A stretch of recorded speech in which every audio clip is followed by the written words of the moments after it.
building out a van.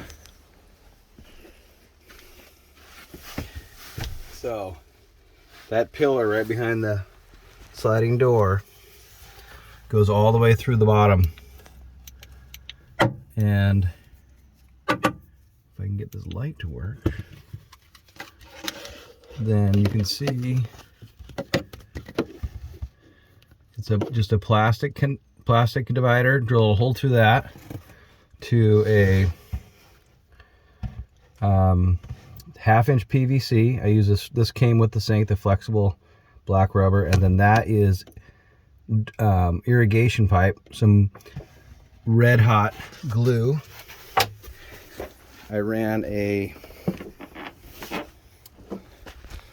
fiberglass stick from that hole perspective. There's the wheel, shock mount, that's the pillar from above, and then that plastic is up in there. It's got a lot of this around it. And then I ran a stick of fiberglass fishing tape pull through all the way up into that hole and fed this through, because it's got to do a little bit of this. But after that, I just did an awl in there and just kind of made sure it was round. Works perfect.